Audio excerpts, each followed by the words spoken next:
LLT असो, सगळ्या MTech असो, अशा डिग्र्या त्यांनी घेतलेल्या आहेत. या अनुभवातून ते विद्यार्थ्यांना तिथे गाईड करतात आणि आतापर्यंत पूर्ण 62 विद्यार्थी तिथनं क्लास 1, क्लास 2, क्लास 3 किंवा MBBS वगैरे इथनं असे निघालेले आहेत.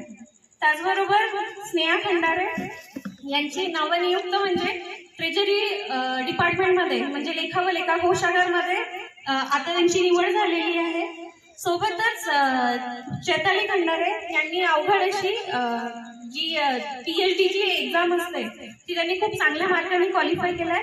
तरी सर्वांनी त्या सगळ्यांसाठी टाळ्या वाजवाव्या.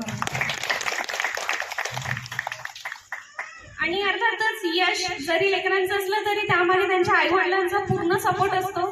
कारण आपल्या आईवडीलच असे असतात की जे आपल्या सोबत असतात. त्यामुळे त्यांच्या सोबत की त्यांच्या पुढे असण्याचा हक्क हा त्यांच्या आईवडिलांचा आहे. त्यांच्या आईवडिलांसाठी पुन्हा एकदा टाळा.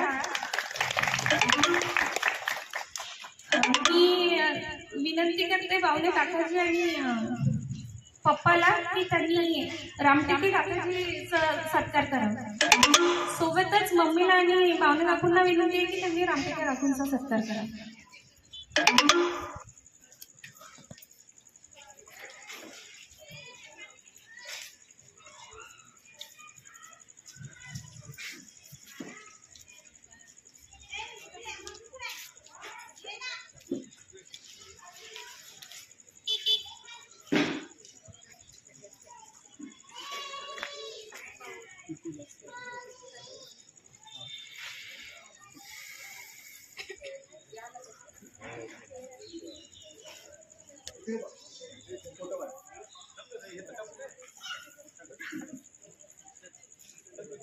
पहिले आन्सर घेऊन देतो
त्यानंतर मी विनंती करते की पप्पा आणि मम्मीनी बावले काकाजी आणि काकूंचा सत्कार करावा.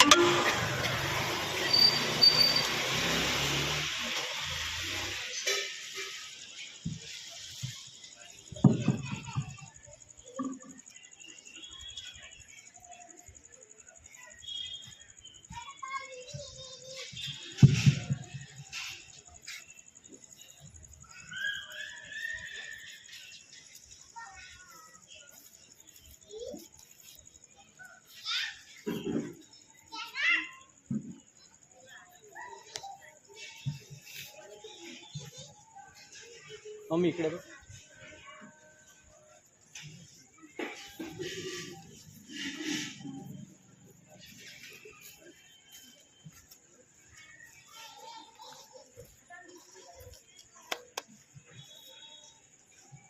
काय उद्या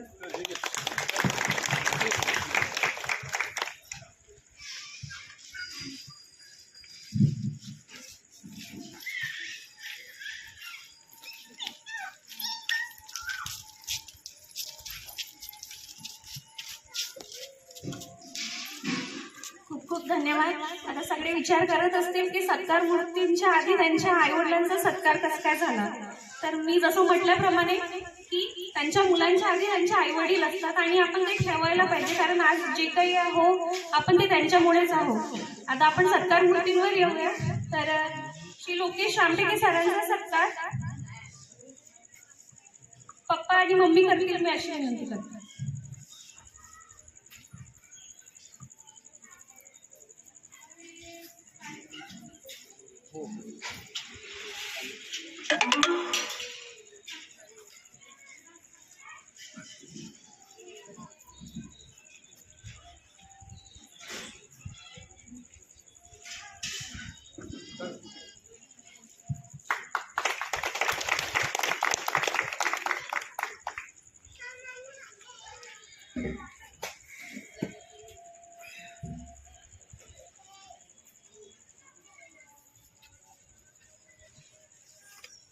जोरदार टाळ्या होत्या, टाळ्या कशी पडतात जरा.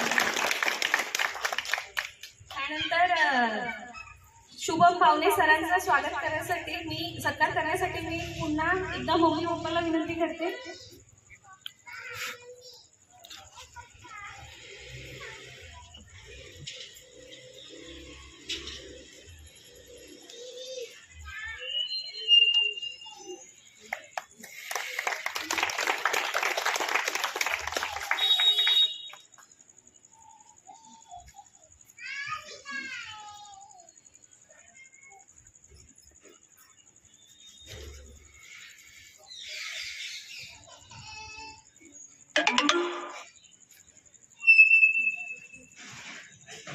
त्यानंतर मी स्नेहा खंडारा मॅडम त्यांची ट्रेजरी ऑफिसर मध्ये नियुक्ती झाली आहे. त्यांचा सत्कार करण्यासाठी मी मारोडकर मामा आणि मामीला विनंती करते की त्यांनी सत्कार करावा.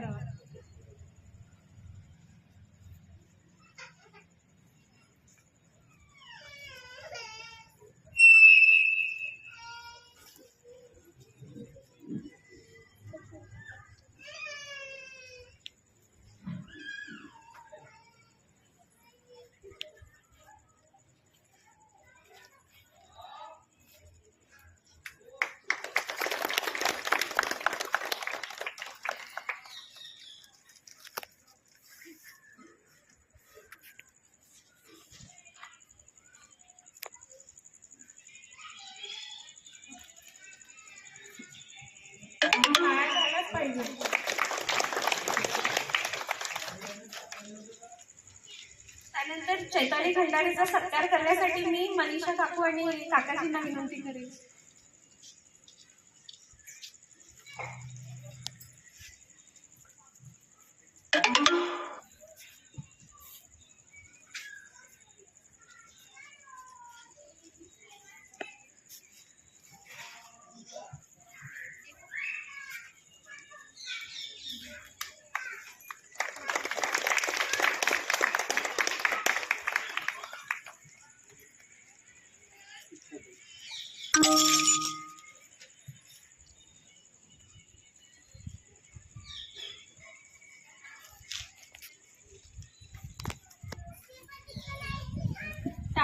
टाळ्या करून कळत आहे.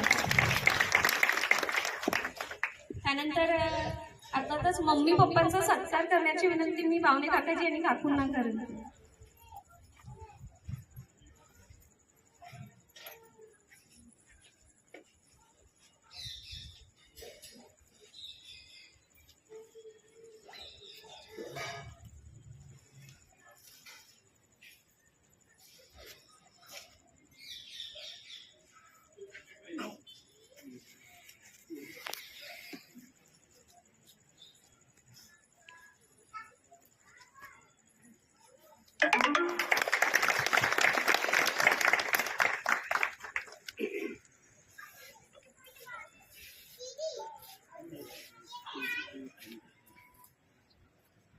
तुमच्या मोबाईल तुमच्या मोबाईल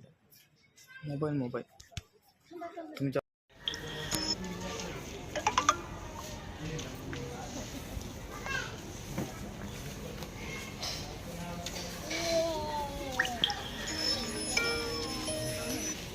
हॅलो कुठं आहे?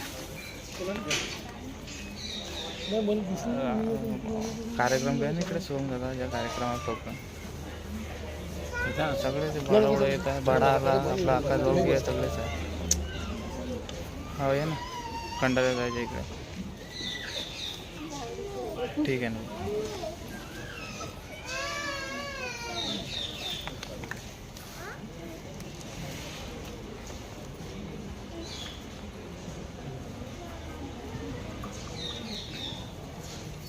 त्यानंतर स्नेहा खंडारा मॅडमांचा सत्कार बावले काकाजी आणि काकू करू इच्छितोय.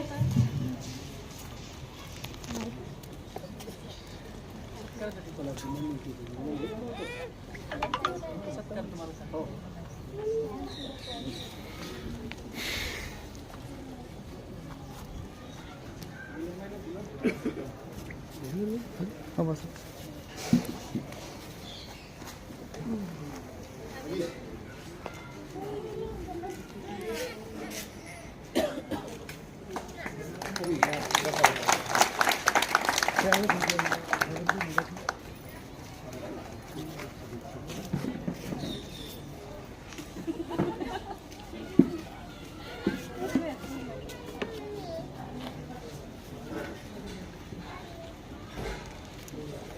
खूप खूप धन्यवाद.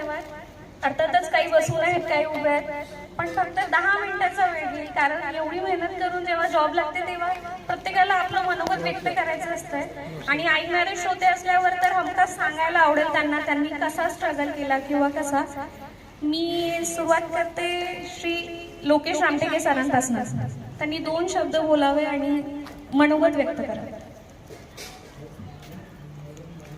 दुसरा आहे ना, सेकंड लाईफ. एवढा मोठा माझा सत्कार हा मला हा म्हणजे मी जे काही करत आहे माझ्यासाठी नाही, सगळं काही मुलासाठीच करत होतो.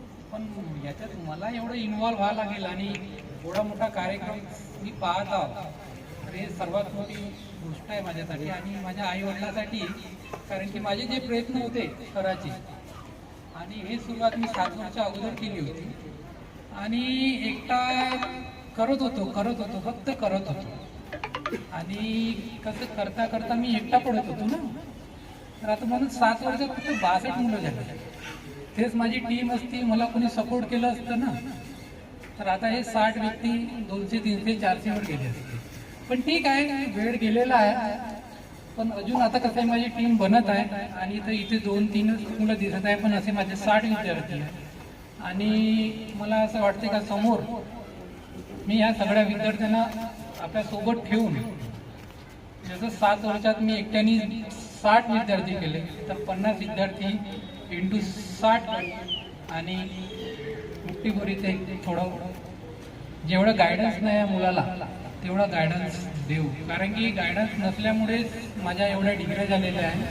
कारण की गायडन्स असतं तर मी एका फील्डमध्ये आपला परफेक्ट असतो, पण गायडन्स नसल्यामुळे माझे वर्ष वाया गेले. आणि वर्ष वाया तर गेले, असं वाटलं का काही जीवनात बनणार नाही. त्याच वेळेस माझ्या आईच्या एक वेळा फोन आला होता, मी नागपूरला राहत होतो, का दादा म्हणे सगळे मुलं काही ना काही बनत आहे म्हणे, तू केव्हा काय बनशील. पण मी म्हटलं होतं आईला का तुमचा मुलगा काहीतरी बनेल. तर मला आईला आता पाहतच आहे, तर ते चांगली गोष्ट आहे. आणि असे मला वाटत आहे मी काही बनलो तर नाही, असं मला वाटत बी नाही मी काही खूप एवढा मोठा झाल्यावर. पण आता कसं आहे, सगळे माझ्या सत्कार करत आहे. आता 2 दिवसा अगोदर शुभमनी केला तिकडे अविनाशचा फोन आला होता, मी त्याच्यासंग बोललो का नको करू, पण आज काकाजीचा फोन आला तर मी बोलू नाही शकलो. कारण की कसं आपण नाही बोलू शकत. तर एवढंच बोलून आता मी आपले 2 शब्द.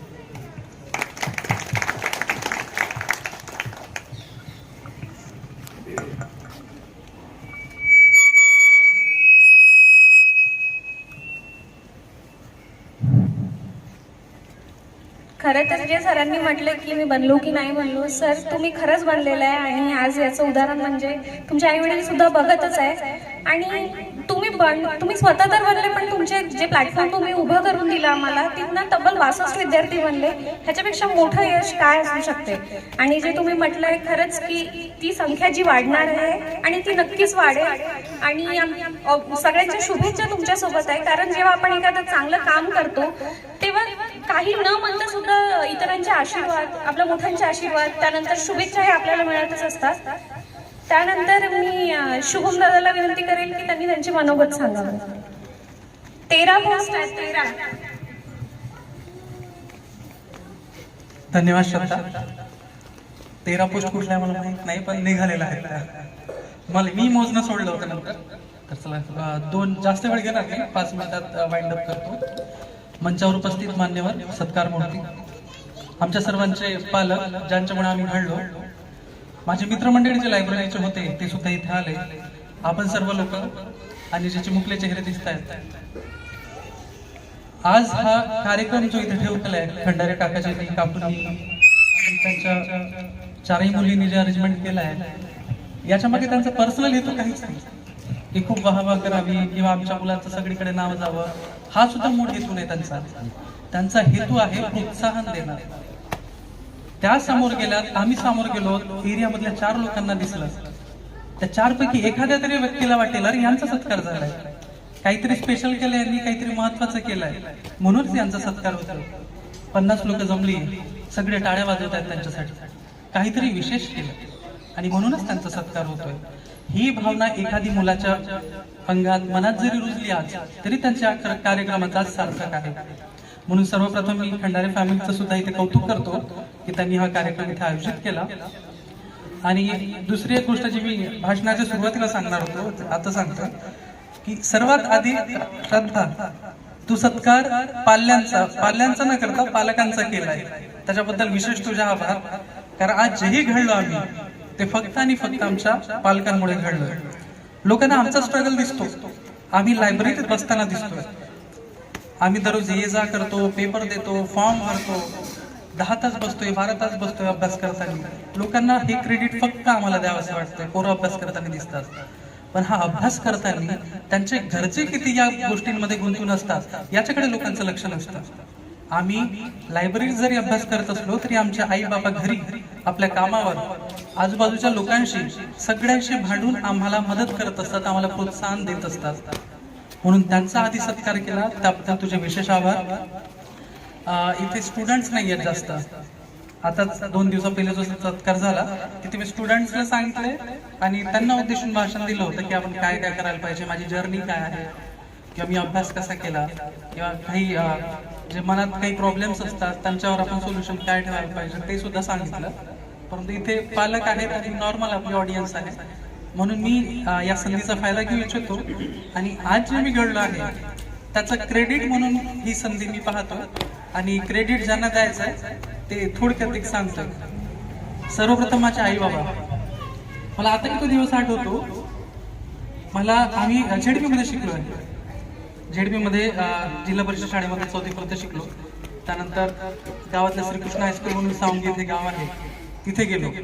त्यानंतर आई वडिलांनी सेमी इंग्लिश मीडियम किंवा इंग्लिश मीडियम मध्ये टाकायचं असा निर्धार केला होता आणि म्हणून त्यांनी मला सेलू, जे आमच्या गावावरून 22 किलोमीटर आहे, तेथे त्यांनी ऍडमिशन घेतली. सेमी इंग्लिश स्कूल होतं ते. आता ही गोष्ट आहे 2008 ची. तेव्हा बसेसही नव्हत्या, रस्ते सुद्धा तेवढे चांगले नव्हते. आज आपल्याला 4 लेन 3 लेनचे रस्ते दिसतात, अर्ध्या तासात आपण इथून नागपूरला पोहोचतो. आधी तशी कंडिशन नव्हती. आणि जेव्हा आमची सकाळची शाळा असायची हिवाळ्यामध्ये, तेव्हा शनिवारी सर्वात कठीण दिवस असायचा माझ्यासाठी. माझे आई बाबा दोघेही 4:30 वाजता उठायचे. आमची बस असायची 6:10 सेल्डोवरून. 5:30 वाजता माझी आई डब्बा तयार करून द्यायची कुडकुडत थंडीमध्ये. वडील मला गाडीवर बसून 4:45 वाजता सेल्डोला 6-7 किलोमीटर आमच्या गावावरून आहे तिथे सोडून द्यायचे. तिथे जाताना आम्ही त्या टेकडीची वाट पाहायचो, कारण सकाळी एवढी थंडी असायची की पाय गोळून जायचे. आणि तुम्हाला माहित असेल मोठ्या लोकांना टेकडी वगैरे आली की थोडं गरम वाटायला लागतं तिथे. तर तेव्हा ते टेकडी आली की तेव्हा बरं वाटायचं. तेव्हा मी मागे बसून असायचो, पण गाडी चालवत माझे बाबा असायचे. मला जर एवढी थंडी लागते मागे, त्यांना किती लागत असेल. तर ही फक्त एक लहान गोष्ट होती. असे कितीतरी त्याग त्यांनी आमच्यासाठी केले आणि त्यांच्या त्यागामुळेच आम्ही इथवर पोहोचलो. माझी आई शिक्षिका म्हणून आता रिटायर्ड झाली आहे, शिक्षिका होती. तिने दुहेरी बाजू सांभाळली. एक म्हणजे शाळेतल्या मुलांना सांभाळायचं, 300-350चा आमच्याकडे मुलांचा पटसंख्या होती, आणि तिच्या शाळेतली ती सर्वात लाडकी टीचर मधली त्यांच्या मुलांच्या. तर ती एक भूमिका, आणि घरी म्हणजे आमची आई आणि वर्ग शिक्षिका सुद्धा होती आमची ती. तर अशी दुहेरी जबाबदारी तिला सांभाळायला लागायची. पण या सगळ्या गोष्टींमधून त्यांनी आम्हाला आज इथवर आणलं. त्यांचे जेवढेही मी धन्यवाद मानले तेवढे कमीच आहे. पण पुन्हा एकदा मी तुम्हाला सर्वांसमोर सांगू इच्छितो, माझे आई वडील या जगातले सर्वात चांगले आई वडील आहेत, आणि मला प्राऊड आहे मी त्यांच्या पोटी जन्म घेतला. आणि जेवढेही माझे जन्म असतील मला फक्त त्यांच्या पोटी जन्म घ्यायचा आहे. अशा आई बाबा मिळणं कठीण आहे. मी इथे श्रद्धा, स्नेहा या डिसअग्री करतील की आमचे आई बाबा सर्वात बेस्ट आहेत म्हणून. यस, त्यांचे तर आहेच, पण माझ्यासाठी तर माझे आई बाबा खरंच बेस्ट आहेत. त्यानंतर अवी, माझा भाऊ तिकडे लहान, आम्ही दोघं भाऊ आहोत, तो सुद्धा तयारी करतोय. त्याने सुद्धा एवढी मदत केली मला प्रत्येक गोष्टीत. मी इथे रूम करून राहायचो. सकाळी टिफिन आणण्यापासून, दररोज तो टिफिन आणायचा. सकाळी टिफिन आणण्यापासून मला पेपर, माझे जे मेन्स वगैरे असायचे तिथे कारणे सोडून देणं, सगळ्या गोष्टी तो करायचा. वडिलांसोबत नेहमी तो असतो. तर माझ्या त्याला सुद्धा शुभेच्छा आहेत की AMVM म्हणून त्याची पोस्ट आहे ती पुढच्या वर्षी, यावर्षी निघाली. कदाचित पुढच्या वर्षी आपण त्याचा सत्कार करू. त्यानेही भरपूर मोठे योगदान दिलं, त्यासाठी त्याला धन्यवाद म्हणतो. टाळ्यांचा आवाज कमी होता का आम्हाला? हे बघा, इथे महिलांमध्ये जास्त प्रमाण दिसतंय टाळ्यांचं पुरुषांपेक्षा. नाश्ता आहे सगळ्यांना, मिळेल थोड्या वेळानंतर, फक्त 10 मिनिटं थांबा. त्यानंतर माझे काका काकू इथे आहेत, त्यांचं सुद्धा खूप मोठं योगदान आहे मला इथे घडवलं. कारण आई शाळेत असायची, पण घर सांभाळायची जबाबदारी त्यांच्याकडे असायची. मम्मीला नेहमी कामात मदत करणं, या सगळ्या गोष्टी ते त्या करायच्या. आता सुद्धा त्या सेतू केंद्र चालवतात आणि घर सुद्धा पाहतात. काका काकूंना पण खूप खूप धन्यवाद. आमचे हे 2 चिमुकले इथे आहेत, श्री आणि आरू. आता प्रत्येक घरात लहान चिमुकले ज्यांच्याकडे आहेत त्यांना माहित असेल, घरातलं वातावरण जर एकदम चांगलं ठेवायचं असेल तर घरात लहान मुलं पाहिजे. तर आमच्या घरचं, मी इथून जेव्हा अभ्यास करून जायचो आणि घरी थकून भागून जायचो, यांचे चेहरे पाहून मला चैतन्य वाटायचं. म्हणून त्यांचे खूप आभार मला इथपर्यंत पोहोचवण्यात. त्यांच्याकडून सुद्धा मी खूप काही गोष्टी शिकलोय. त्यानंतर खंडारे काका काकूंचं सांगायचं तर त्यांच्यासारखी प्रेरणा मला कोणीच दिलेली नाही. मी कित्येक मोटिवेशनल स्पीकरचे व्हिडिओ पाहिले असतील, मोठे वक्ते आहेत त्यांचे भाषण ऐकले असतील, पण जी प्रेरणा मला त्यांच्यातून दिसली कदाचितच दुसऱ्याकडून दिसली असणार. असा वडील मी पाहिला नव्हता. त्यांची मुलगी अभ्यास करायची, लायब्ररीमध्ये रात्रभर अभ्यास करायचे. रात्री 2 वाजता कॉफी आणून देणारे वडील आहेत की पोरीला झोप येता कामा नये. आणि अशा वेळेस बाकीचे आई वडील जेव्हा निश्चिंत झोपून असतात किंवा कुठेतरी विचार करत असतात, ते ड्युटी सांभाळायचे. ॲज अ PSI काम करणं म्हणजे खूप मोठं काम आहे. जेवता जेवता ताटावरून उठून जावं लागतं. आणि अशा याच्यात सुद्धा ते कॉफी रात्री 2 वाजता घेऊन यायचे. सकाळी 5-6 वाजता त्यांना पुन्हा घ्यायला जायचे. एकटे यायला नाही पाहिजे मुलींनी, तेवढ्या दुरून रात्री अंधार असतो, त्याच्यामुळे ते स्वतः घ्यायला जायचे त्यांना. तर असा वडील मी आजही पाहिला नाही, जे आपल्या मुलांसाठी एवढं स्वतःला वाहून देतील. खंडारे काकूंचं सांगायचं, नेहमी प्रवृत्त करत राहतात त्या. कुठल्या एक्झाम आहे, काय आहे, तुम्ही असा अभ्यास करायला पाहिजे, हिंमत नाही हारायची, नेहमी पॉझिटिव्ह गोष्टी त्यांच्याकडून ऐकतो. आणि या दोघांमुळेच त्यांच्या याच्या 4ही मुली ज्या आज घडत आहेत, एकमेकांच्या पावलावर पाऊल ठेवून समोर चालत आहेत, हे त्यांचेच कर्तृत्व आहे. त्यानंतर स्नेहाचं सांगायचं, तर मोठ्यापासून सुरू करतो ना, 4ही बहिणींचं थोडं थोडं सांगणार आहे. स्नेहाचं याच्यासाठी कारण सोबत अभ्यास केला आम्ही, आणि माझ्या यशात त्यांचा सुद्धा खूप मोठा वाटा आहे. माझे डाऊट्स काढणं असो किंवा ग्रुप डिस्कशन असो, किंवा मला 1-2 सब्जेक्टची ज्याची भीती वाटायची त्या गोष्टी असो, सोबत अपयश पचवणं सुद्धा सर्वात मोठं कला असते. माझी पहिली एक्झाम नव्हती किंवा या ज्या काही एक्झाम दिल्या मी 13, त्या 13 एक्झाम पास झालो असणार, पण याच्या मागे 40 एक्झाम मी दिल्या, त्याच्यापैकी 12-13 पास झालो. तर 40 पैकी 13 पास झालं आणि उरलेल्या 27 आम्ही फेल झालो. ते अपयश कसं पचवायचं त्याच्यामध्ये मदत मला स्नेहाने केली. सोबत माझे आई वडील होतेच. तर स्नेहा, थँक्यू फॉर एव्हरीथिंग. खूप मदत आणि मुलाचं मार्गदर्शन लाभलं तुमचं. त्यानंतर श्रद्धा, स्नेहाचं सांगायचं राहिलं, त्यांची महाराष्ट्रात एकच पोस्ट होती अख्ख्या महाराष्ट्रामध्ये, कॅटेगरीची, आणि त्याच्यामध्ये त्यांनी मजल मारून कारागृह विभागात पोस्ट पटकावली होती. आणि त्याच्याही पेक्षा मोठी पोस्ट यावेळेस त्यांनी आता ट्रेझरीमध्ये पटकावली. आणि भविष्यात क्लास 1 सुद्धा त्या बनवत अशी मी त्यांना शुभेच्छा देतो. त्यानंतर श्रद्धा खंडारे काकांची सेकंड मुलगी, ती कॅनल इन्स्पेक्टर म्हणून कार्यरत आहे, नांदेडला आहे ती कार्यरत म्हणून. आणि काम करता करता अभ्यास करणं कसं तिच्याकडून शिकायचं. ती सुट्ट्या घेत नाही, सुट्ट्या कधी कधी मिळतात, पण सुट्ट्या न घेता सुद्धा ती काम करते आणि स्कोर सुद्धा तिचा चांगला येतो. ग्रुप डिस्कशन मध्ये सोबत आणि पॉझिटिव्हिटी ठेवायचं असेल तर तिच्याकडे पाहावं, नेहमी स्माइल करत असते ती. आणि असे लोक सोबत असावेत आपल्या. म्हणून श्रद्धा, तुझ्याकडून सुद्धा खूप काही गोष्टी शिकलोय. धन्यवाद तुझ्या. चैताली बद्दल सांगायचं तर नावातच तिच्या चैताली आहे. चैतन्य 2 शब्द चेता आहे, तर चैतन्यच सांगतं तिच्याकडून. तिचं सध्याच PhD साठी एक एक्झाम असते, त्याच्यामध्ये खूप सुंदर अशी रँक तिने काढलेली आहे आणि ती एक्झाम क्रॅक केलेली आहे. तिच्याबद्दल तिचं पुन्हा एकदा मनस्वी अभिनंदन. आणि कॉलेजमधून तर ती टॉपर असतेच. मी दरवेळेस ऐकायचो की ती कॉलेजमध्ये टॉप करते, कॉलेजमध्ये टॉप करतेच ती, पण यावेळेस कदाचित तिने युनिव्हर्सिटीमध्ये सुद्धा टॉप केलेला आहे. काही दिवसात कळेलच, ते क्लिअर होईलच, पण तिने युनिव्हर्सिटी टॉप केलेला आहे आणि मला खरंच गर्वाची गोष्ट आहे. तिचं सुद्धा पुन्हा एकदा अभिनंदन. आणि सर्वात लहान चिमुकली, मूर्ती लहान पण कीर्ती महान. दिसत नाही आम्हाला, कुठे आहे लक्षू? हा, तर लक्षू म्हणजे सर्वात लहान. मी म्हटल्याप्रमाणे मूर्ती लहान आणि कीर्ती महान. सर्वात लहान मुलगी, पण सर्वात जास्त अभ्यास करताना जिद्दीने पेटून उठलेली जर मला कोणी दिसत असेल तर ती दिसते. नीट साठी जेव्हा ती अभ्यास करायची, मी स्वतः पाहिला लायब्ररीमध्ये, आम्ही थकायचो पण ती थकायची नाही. आम्हाला वाटायचं की आता झालं, खूप झालं, पाठ दुखतंय, थोडं फिरायला पाहिजे, पण ती मुलगी रात्रभर कंटिन्यू बसून अभ्यास करायची. आणि तिचे पेपर सुद्धा चांगले गेले त्यावेळेस. आणि इन फ्युचर तिला न्यूरोसर्जन किंवा UPSC हे 2 मार्ग आहेत तिला, आणि नक्कीच ती त्याच्यात खूप यशस्वी होईल. तिला सुद्धा अभिनंदन. आणि तिच्याकडून भरपूर काही मला शिकायला मिळालं. पॉझिटिव्हिटी, जिद्द कशी असायला पाहिजे माणसात, हे तिच्याकडून शिकलोय. त्याबद्दल तिचे सुद्धा मनस्वी धन्यवाद.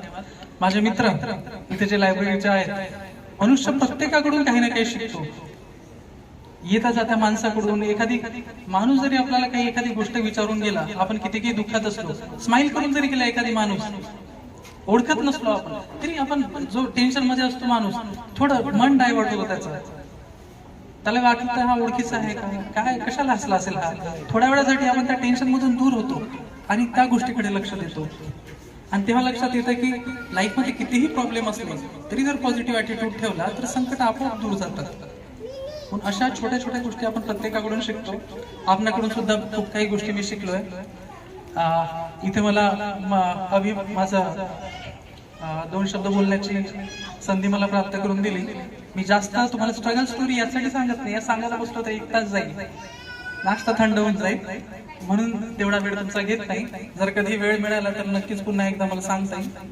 म्हणून फक्त मी क्रेडिट पुन्हा कुणाचं जातं माझ्या सक्सेसला, त्याच्यासाठी मी हे भाषण दिलं. थोडं एखादी वेळेस जर चान्स भेटला तर नक्कीच मी माझी स्टोरी सांगायला आवडेल मला. थँक्यू पुन्हा एकदा सर्वांचं. ज्यांनी हा कार्यक्रम आयोजन केलाय त्या सर्वांचे अभिवादन करतो आणि 2 शब्द संपवतो. थँक्यू.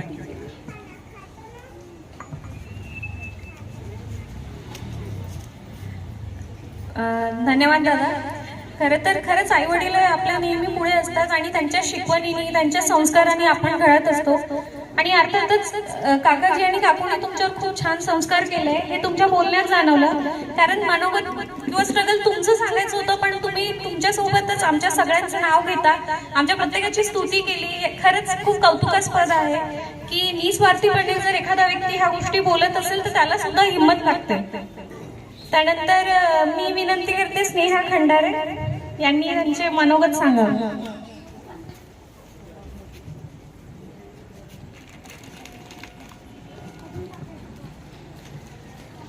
सगळ्यांना माझा नमस्कार. हिने वेळेवर नाव घेतलं माझं, मी काहीच प्रिपेअर नाहीये आणि तिने मला सांगितलं मी तुझं नाव नाही घेणार. तिने बदला काढला. इथे तुम्ही सगळे उपस्थित आहात त्याबद्दल खूप खूप धन्यवाद. ही माझी 3री पोस्ट. एक कारागृह विभागामध्ये वरिष्ठ लिपिक, दुसरं ग्रामसेवक आणि ही 3री ट्रेझरी ऑफिसमध्ये. माझी जरी तिसरी आहे पण यांच्या मागे जे स्ट्रगल आहे जे शुभमनी सांगितलंच की आपल्या आईबाबाचं असतं सेम माझं तेच आहे. कारण माझ्या या सगळ्या स्ट्रगल मागे माझ्या मम्मी पप्पांचं खूप मोठं योगदान आहे. कारण त्यांच्या सपोर्टशिवाय मी हे करूच नसती शकले. आता तुम्हाला माहिती सगळ्यात मोठी मी माझं वय वाढत आहे पण तरी त्यांनी कधी मला प्रेशराईज नाही केलं.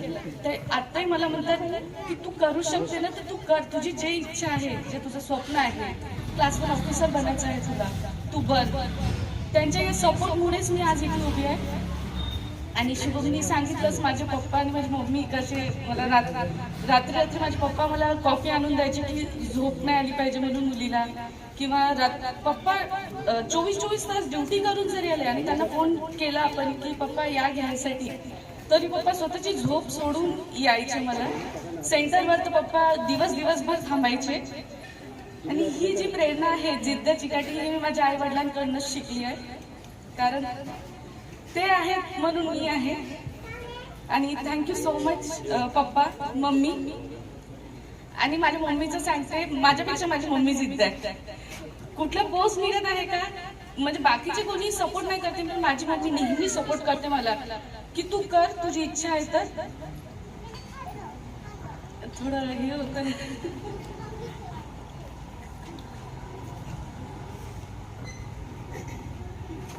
नंतर माझ्या ज्या बहिणी आहेत माझ्या इथे प्री मेन्स ज्या निघायच्या मी घरी कामं नाही करायची मग पण त्याच्यावर ते लोक मला सपोर्ट करायचे की तू अभ्यास कर तू कामाचं टेन्शन नको घेऊ घरचं. आणि स्वीटीचं खरंच सांगते स्वीटी काम करून लागली. मी तरी घरचे काम खूप कमीदा करायची पण स्वीटी घरचे काम करून आणि माझ्या आधी लागली ती. चिव लक्षचं खूप मोठं माझ्या यशामध्ये पण योगदान आहे. कारण जरी मी खूपदा अपयश आलं मला PSIच्या ह्याच्यात प्री निघाली मेन्स निघाली. मेन्समध्ये मला खूप चांगली लीड होती 45 मार्काची. पण फिजिकल जेव्हा होतं तेव्हा 2 मार्कांनी आपण राहिलो एवढी मेहनत करून 6-7 महिने ते खूप त्यावेळेस मी खूप खचली होती. दुसऱ्या MPSCच्या वेळेस जे 2 इंटरव्ह्यूला गेले 1 मार्काने राहिली तेव्हा पण खूप खचली की नाही आता सोडून द्यावं आपल्या याच्याने नाही होत आहे. तेव्हा माझ्या 2 बहिणींनी म्हटलं की 1 मार्क्स रह गे ना म्हणजे एक फक्त कदम तुला समोर जायचं आहे. त्यानंतरच माझे मग रिझल्ट यायला लागले. यांचे एवढं सपोर्ट बघूनच मला हिंमत मिळाली. नंतर सेकंड म्हणजे भावने काकाजी आणि भावने काकाजी मला नेहमी म्हणायचे की रडू नको तू फक्त लढ. आणि त्यांचे हे शब्द आताही माझ्या लक्षात आहे. आणि कधी अपयश आलं ना मी हे लक्षात ठेवते म्हणून थँक्यू काकू आणि काकाजी. नंतर रामटेके सर आमचे लायब्ररीचे त्यांनी आमच्यावर विश्वास ठेवला. ते नेहमी लक्ष ठेवत राहतात की मुलं अभ्यास करत आहेत ना आणि काही डाऊट्स असले तरी त्यांच्याकडे गेले तर ते आपले क्लिअर करून देतात. आणि त्यांच्यामुळेच मी पुण्याला होती त्यानंतर इथे प्लॅटफॉर्म मिळेल असं मला म्हणजे शक्य वाटत नव्हतं पण ते सरांनी प्लॅटफॉर्म तो मिळून दिला म्हणून थँक्यू सो मच सर. आणि शुभम बावणे ज्यांनी 13 पोस्ट काढल्या 1.5 वर्षामध्ये म्हणतात ना वान नाही पण गुण लागला कदाचित तसंच असेल. त्यांच्या 13 पोस्ट निघाला माझी 3री पोस्ट निघाली. त्यांच्याकडे पाहूनच मी शिकली की नाही आपल्याला आपलं एम जे आहे ते पूर्ण करायची हिंमत त्यांच्याकडनं मिळाली. मी कधी डिसअपॉइंट झाली ते नेहमी सपोर्ट करायचे मला की अभ्यास करा तुम्ही मी आहे. कुठलेही डाऊट्स असले तरी ते माझे क्लिअर करायचे. आम्ही सोबतच अभ्यास करायचो. सोबत स्वीटी पण राहायची. आमचा ग्रुपच होता असा. आणि अवी बाळा आमच्या लायब्ररीचे हे पण खूप सपोर्ट केला यांनी. तर थँक्यू सगळ्यांना. बस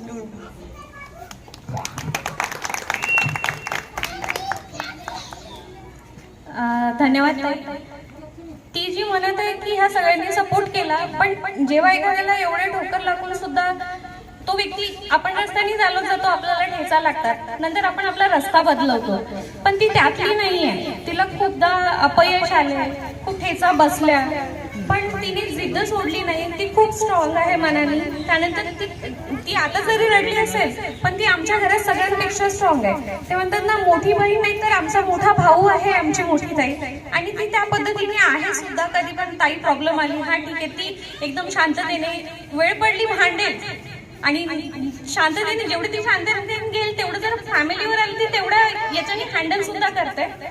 त्यानंतर ती जे बोलली की खरंच आई वडिलांचं आहे, माझ्या मम्मी पप्पांचं आहे तेवढं. लक्षूचं सांगायचं झालं तर 12वीचे एक्झाम चालू होता, माझे पप्पा तिला येणं जाणं, तिला सुद्धा कॉफी वगैरे सगळं ते मम्मी पप्पांनी पुरवलेलं आहे.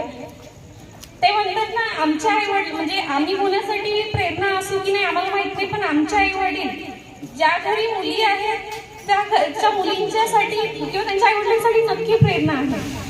त्यांनी आमचे वय वाढत गेले, आमचे जॉब नव्हते लागत. मला आताही आठवते, मी माझ्या मम्मी पप्पांसोबत एकदा जेव्हा गाडीत चालले होते तेव्हा माझ्या पप्पाला रँडम एकाने फोन केला, मला माहित नाही कोण बोलला. त्यांनी फोन करून म्हटलं की माझ्या मुली लागल्या. माझे मम्मी पप्पा आणि मी होतो, आम्ही तिघं स्तब्ध होतो. पप्पांनी त्यांना कॉंग्रॅच्युलेट केलं, अरे वा खूप छान झालं. त्यांना कुठेतरी मनात वाटलं असेल की आपल्या मुली कधी लागतील, पण कधी त्यांनी त्या गोष्टी आम्हाला जाणवू दिल्या नाही. जेव्हा आपण समाजात राहतो, समाजाला माहीत असते अरे ह्यांच्या मुली खूप वय झालं आणि चाललाय लायब्ररीला, कधी लागेल जॉब. तो समाज, ती लोक कधी त्या मुलींना येऊन म्हणत नाही, तर ते त्यांच्या आई वडिलांना येऊन म्हणतात काय पण कधी लागणार, किती शिकवाल, बस झालं नाटक करून टाका, लग्न नसते लागत गव्हर्नमेंट जॉब.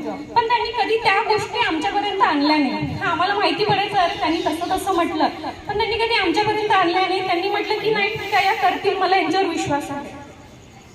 ते म्हणतात नाही ठीक आहे, आपल्याकडे आहे म्हणजे हुशार असेल एखादा व्यक्ती, त्याला सगळ्या गोष्टी मिळत असेल, पण ते पूर्वाव जे लागते, पैसा असो किंवा ते मानसिक आधार असतो, ते सगळे आमच्या आई वडिलांनी आम्हाला केलेलं आहे. माझे वडिलांचं सांगायचं झालं, स्वतः खूप मोठ्या म्हणजे गरीब परिस्थितीतून ते वरती आलेले आहे. त्यांच्याकडे तर म्हणून कोणी बघणार नाही की एक गाय चारायला आलेला किंवा म्हशी चारायला आला माणूस बुटीबुरी तेवढं नाव कमावेल, हे खरंच त्यांच्यासाठी खूप कौतुकास्पद आहे. त्यानंतर मम्मीचं जी ताई बोलली ते खरं, माझी मम्मी खूप जिद्दी आहे. माझे पप्पा तर एक वेळेस नाही तुम्हाला त्रास होतोय का असू दे, पण माझी मम्मी नाही, तुम्ही जर आता त्रास घ्याल तर पुढे तुम्हाला त्या गोष्टी कामात येतील. त्यांनी खरंच आमच्या अंगावरच्या म्हणजे आमच्या अंगावर हळद लागण्यापेक्षा आमच्या अंगावरचा गुलाल त्यांना जास्त महत्वाचा आहे. त्यांनी कधी नाही, तुम्ही हळद जेव्हा लागेल, तुमचं लग्न जेव्हा होईल तेव्हा होईल, पण प्रत्येक वेळेस तुमच्या अंगावर गुलाला लागलाच पाहिजे आणि तो तुमच्या यशाचा असला पाहिजे. त्यामुळे माझ्या आई वडिलांसाठी जोरात टाळा होईल. थोडं संचालनाचं भाषणामध्ये गेलं जरा माझं. त्यानंतर मी बावणे काकाजींना विनंती करेल की त्यांनी त्यांचं मनोगत व्यक्त करावं.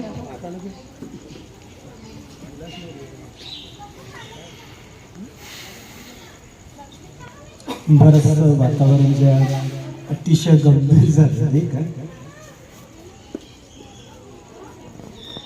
सर्वप्रथम मी शिक्षणाची गंगा जननी आम्हाला तुम्हाला सर्वांसाठी आणली त्या बाबासाहेबांना प्रणाम करतो. आजच्या या कार्यक्रमाची सत्कारमूर्ती चिरंजीव शुभम, चिरंजीव स्नेहा, चिरंजीव चैताली, लोकेश सर आणि काकू आणि काकाजी.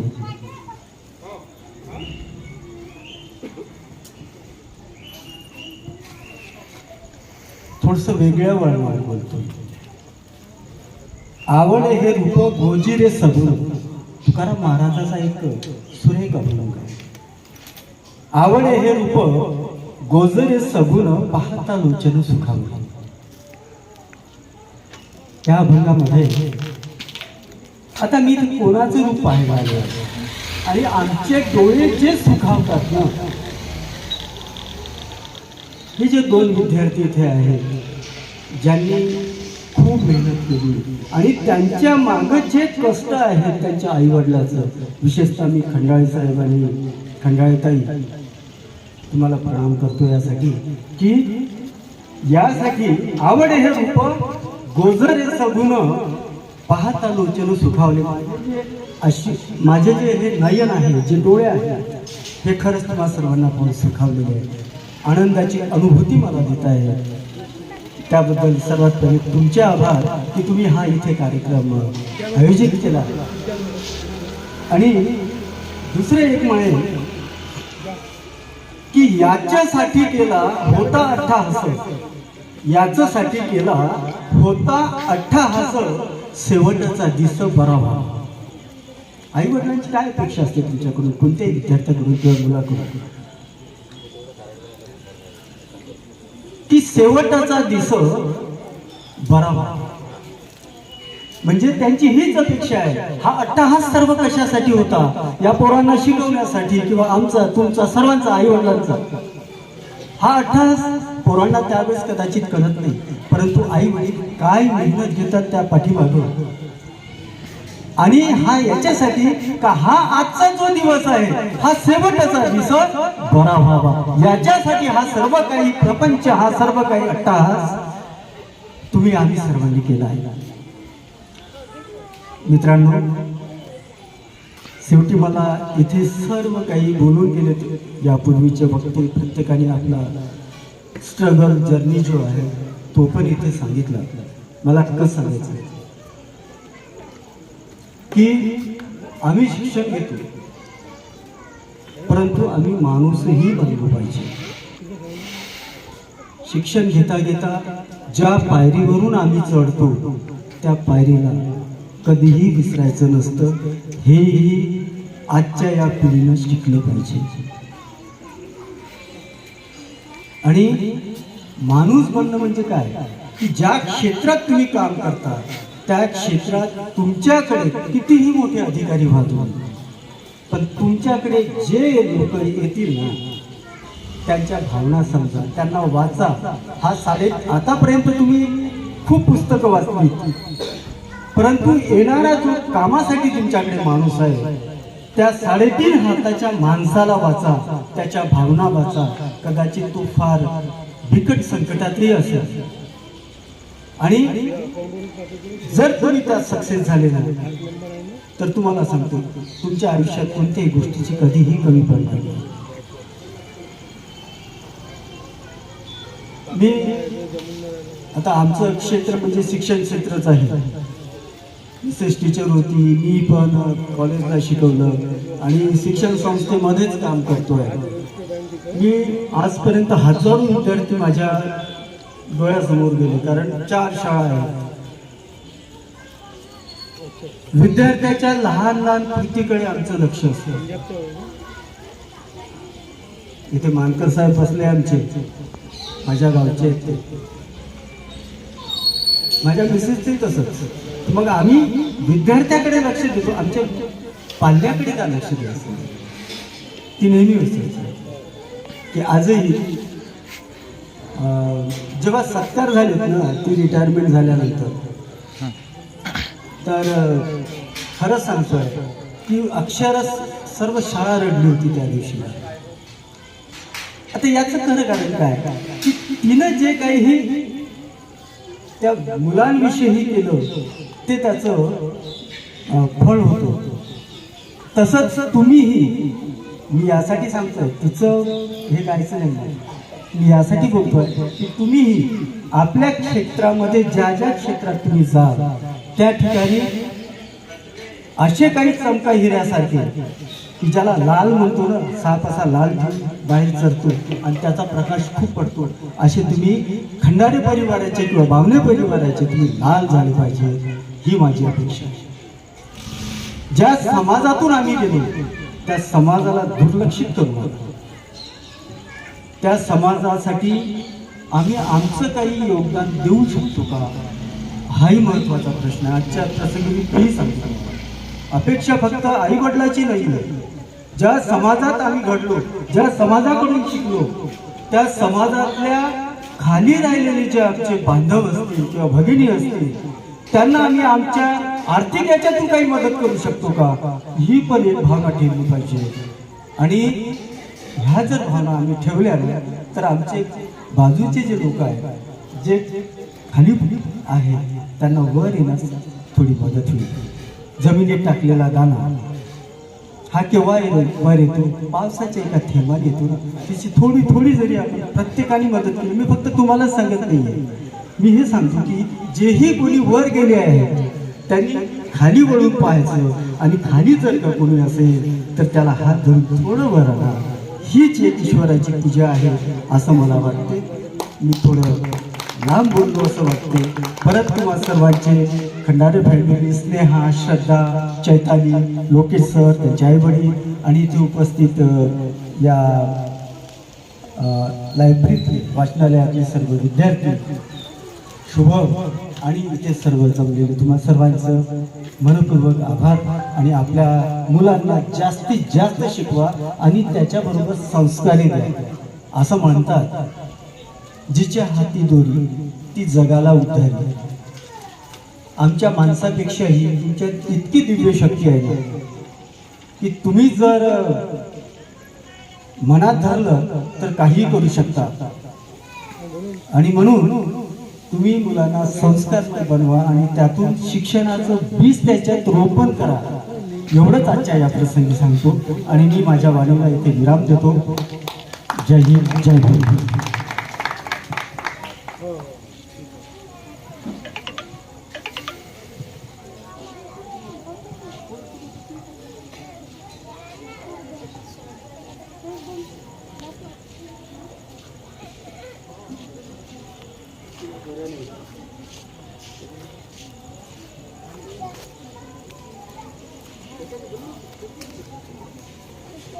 त्यानंतर चैताली खंडारेला विनंती करेन की त्यांनी त्यांचं मनोगत व्यक्त करावं. माझं थोडं मराठी खराब आहे, कारण की इंग्लिश आणि हिंदीमध्ये जास्त चालते कॉलेजमध्ये. तर मला असं आहे की माझं PSC आणि हे पण B.Pharm डिप्लोमा सगळं झालं आहे. तर मी लहानपणीपासनं म्हणजे थोडंसं वाटते की लहानपणीपासनं मला माझ्यासोबतचे जे फ्रेंड्स होते किंवा मी सोबत जात होतो त्यावेळेस मला म्हणायचे की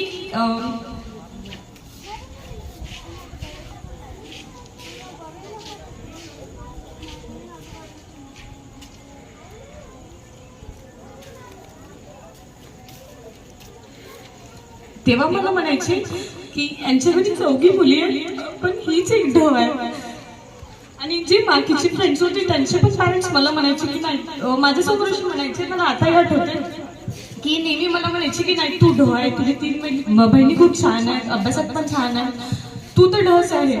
तर लहानपणी वाटायचं की नाही मी पण एक ना एक दिवस काही ना काही करून घेईन. मग जर मी माझ्या फ्रेंड्स जे आता बाहेर गेले किंवा काही पण त्यांच्याशी जेव्हा बोलते, त्यांचे एक्सपिरियन्स हे करते, तर असं वाटते की नाही मी काही करू शकते. आणि मला हे तर ज्यावेळेस मी डिप्लोमा, माझा कोरोनामध्ये हे सगळं झालं डिग्री वगैरे, तर ज्या डिप्लोमामध्ये मी ॲडमिशन घेतलं तर माझं होतं की एक बिझनेस पाहिजे म्हणून साईड सपोर्ट पाहिजे. तर मी डिप्लोमामध्ये ॲडमिशन केलं. तर मग असं होतं की कॉलेजमध्ये असं व्हायचं की तेव्हा मला समजत होतं की कॉम्पिटिशन काय असते. तर मग असं व्हायचं मला लायब्ररीचा काही म्हणजे एक्सपिरियन्स नाही आहे, पण मी जे अभ्यास केला ते घरीच केला आहे, लायब्ररीमध्ये मी गेलेला आहे. तर माझं असं होतं की मला आवाज म्हणजे बोलून अभ्यास करायला आवडते. तर माझ्या घरी जेव्हा पण मी माझं सेम यायचं किंवा डिप्लोमामध्ये पण जेव्हा माझं ॲन्युअल पॅटर्न राहत होतं त्यावेळेस मी अभ्यास करत होते. माझ्या मनात एकच होतं की जे लोकांनी मला असं म्हटलं आहे ते लोकांना मी माझ्या मार्क्सनीच उत्तर देईल, पण मी त्याला काही बोलेल नाही. त्यांनी माझ्या पाठी आता म्हणतील की नाही हे पण हुशार आहे म्हणून हिनी पण PhDची एक्झाम क्रॅक केली. ते पण मी विदाऊट एक्झाम क्रॅक केली. 12,000 13,000 पर वर्षी देऊन माझ्या क्लासमेट्सनी दिले, पण मी नाही केलं. मी म्हटलं जे होईल ते बघितलं जाईल. मी माझं बेस नॉलेज जे पण होतं डिप्लोमामध्ये जे पण मला नॉलेज मिळालं त्यामध्ये मला असं होतं की नाही मला करायचं आहे, जायचं आहे, देऊन जे होईल ते बघितलं जाईल. पण ॲट द एंड माझं झालं. मी आता PhD साठी क्वालिफाईड आहे. आणि या एक्झामसाठी असं आहे की GPAT म्हणून एक एक्झाम असते. ते एक्झाम अशी असते की नायपर आणि GPAT हे द्यावं लागतं. जे पण B.Pharm मध्ये असतात किंवा B.Pharm 3rd इयर 4th इयरमध्ये असतात त्यांना द्यावं लागतं. तर माझे जे लेक्चरर आहेत ते आता PhD करत आहेत, आता ते क्रॅक झाले. 3 ट्राय करून पण त्यांचं नव्हतं, पण माझं 1 अटेम्प्टमध्ये झालेलं आहे. तर मला याचं स्वतःला कॉन्फिडन्स वाटते की नाही मी आता काही ना काही करू शकते. आणि माझं जिद आहे की नाही की अजून मी पुढे काय करू शकते. जर आता टॉपर आला, जसं माझा 9चा पॉइंटर आला, तर माझा आता टार्गेट आहे की माझा 10 पैकी 9.5चा पॉइंटर आला पाहिजे आणि मी M.Pharm मध्ये पण टॉप केलं पाहिजे. आणि माझं आता टार्गेट आहे की बस मला युनिव्हर्सिटीमध्ये ॲडमिशन मिळाली पाहिजे म्हणून. सेकंडली असं म्हणणं म्हणजे असं आहे की जेवढं मी अभ्यास केलाय तर ते खूप चांगल्यानी लक्ष्मीनी बघितलंय मी कसं अभ्यास करते काय करते. ते नेहमी म्हणते तू जे पण काही होशील पुढे जाऊन ते फक्त माझ्यामुळे, कारण की ते मला अभ्यासाच्या वेळेस लक्ष्मी एक ग्लास पाणी आणून द्यायला, ते पाणी आणून द्यायची पण त्याच्यावर बोलत पण खूप होती की हो तू बसूनच अभ्यास कर, तू अशी कर तशी कर, आम्ही अभ्यास करत आहोत हे ते.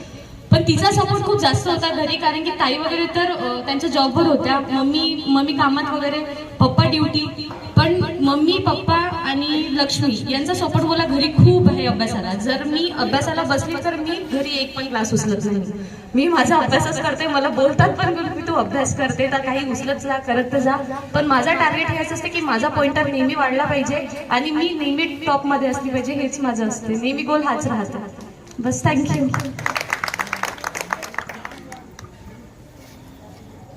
जसं चिवची म्हटलं की तिला ढ म्हणायचे, मला त्या लोकांना तिला एकदा येऊन आता भेटा वाटतंय की ती ढ नाहीये. मी खरं सांगते, जर ती आमच्या लायब्ररीत असती सर तिने आपली लायब्ररी गाजवली असती.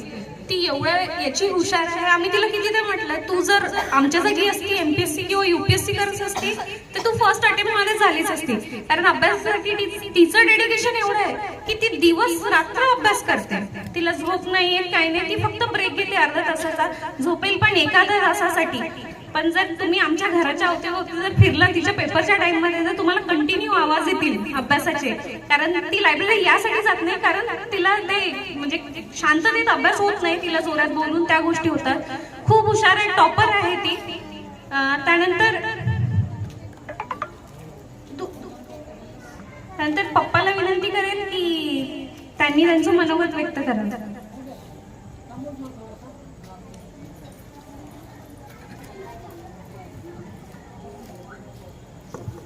आपल्याला काय बोलणं जमत नाही, सीधं राहते.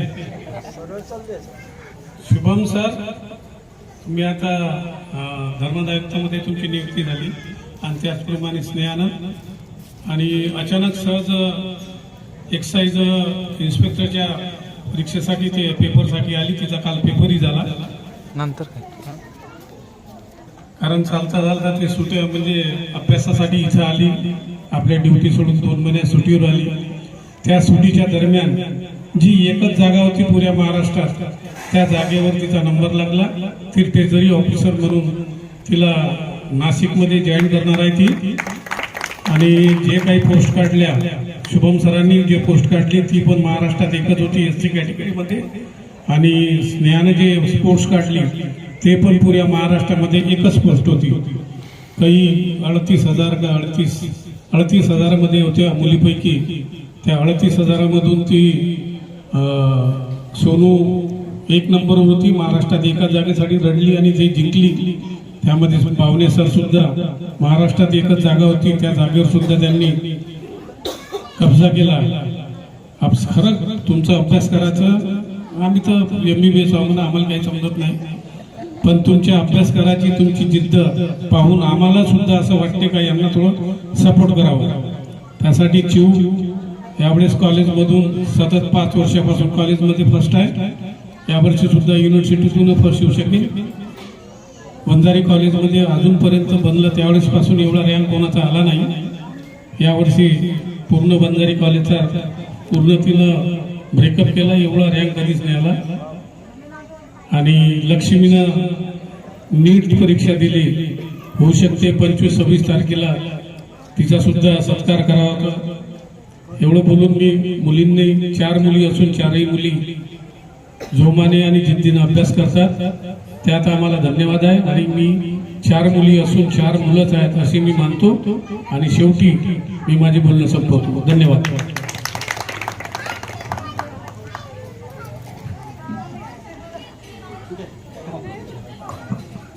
खूप खूप धन्यवाद पप्पा. जे पप्पा बोलले की खरंच ताई एका पोस्टवर आहे. खरंच आहे, तिने जे तिन्ही पोस्ट आहे त्या एका जागेसाठी घेतलाय. आम्ही जेव्हा फॉर्म भरायचो तिला मी विचारायची की जागा किती आहे, ती म्हणायची 1 आहे. मग मी तिला म्हणायची माझं कशाला भरलं, ती जर तूच घेऊन जाणार असेल तर माझे 900 रुपये कशाला खर्च केले तू, मी तिला या गोष्टी म्हणायची. त्यानंतर आमच्या घरातलं जे शेंडेफळ आहे लक्ष्मी, मी तिला विनंती करेल की तिने थोडं बोल.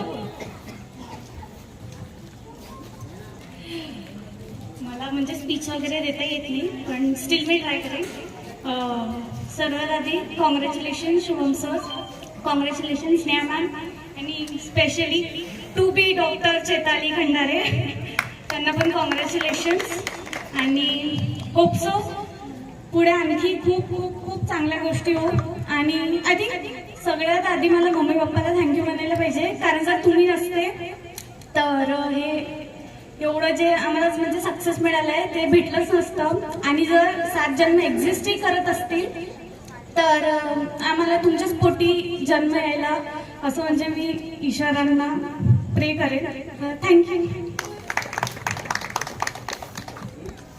लोकेश सर, तुम्ही जे म्हटलं की मी काही झालं नाही त्याच्यावर थोडंसं बोलतो.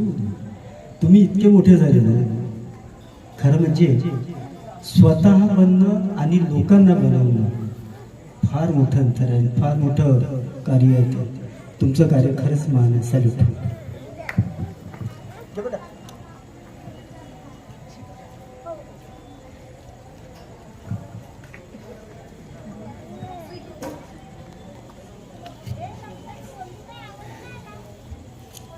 एक खूप इम्पॉर्टंट व्यक्ती आहेत, त्यांना पण मला थँक्यू म्हणायचं आहे. लोकेश सर, खरंच खूप खूप खूप थँक्यू. तुम्ही आम्हाला एवढा छान प्लॅटफॉर्म दिला. आय थिंक जर तुम्ही ते प्लॅटफॉर्म आम्हाला दिला नसतं तर आम्हाला एवढं सक्सेस मिळालंच नसतं. तर त्याबद्दल खरंच खूप खूप खूप थँक्यू. ती खरं तर बघितलं लहान आहे, तिचं नाव लक्ष्मी आहे. मी तिला एकदा असं चिडवण्यासाठी म्हटले की तू 4थी आहे, तुझा कोणी राग नाही केला पाहिजे म्हणून तुला लक्ष्मी नाव दिले, की देवाच्या नावाला कसं काय बोलतील म्हणून. तर ती खूप सिरियस झाली होती की मी 4थी आहे म्हणून मला लक्ष्मी नाव दिलं. तिला म्हटलं तुला नको, तुला कोण म्हणजे नव्हती पाहिजे, पण देवाचं नाव दिलं की जरा लोक म्हणतात हा खरंच लक्ष्मी आहे. पण तसं नाहीये, ती खरंच आमच्या घरची लक्ष्मी आहे. ती प्रत्येक बाबतीत पुढे आहे, सगळ्यांच्या. लहान आहे पण ती खरंच आमच्या खूप पुढे आहे. जसं दादानी म्हटलं की ती कंटिन्यू अभ्यास करते. त्यानंतर शुभम दादाजवळ मी माईक देऊ इच्छितो. सगळे बोर तर नसेलच झाले, प्रत्येकाने आपापले अनुभव सांगितले आणि बोलताना खूप जणांच्या चेहऱ्यावर हसू सुद्धा पाहिले गेले. तर कार्यक्रमाच्या सांगताकडे वळूया आता. मी आभार प्रदर्शन करण्यासाठी अविनाश बावणे यांना पाचारण करतो. त्याआधी 2 शब्द मी खंडारे काकूंना बोलायला लागतो. जेही 2 शब्द असतील ते मनोगत म्हणून त्यांनी व्यक्त करावं. त्यांनी आधीच आग्रह केलेला होता मला भाषण द्यायला लावू नका, पण त्यांचाच कार्यक्रम आहे, त्यांनीच सगळं काही आयोजन केलेलं आहे आणि त्या डिझर्व करतात 2 शब्द बोलणं. म्हणून तुम्ही जय जय भारत बोलला तरी चालेल आम्हाला, पण तुमच्या तोंडून ऐकायचे काही शब्द. नमस्कार.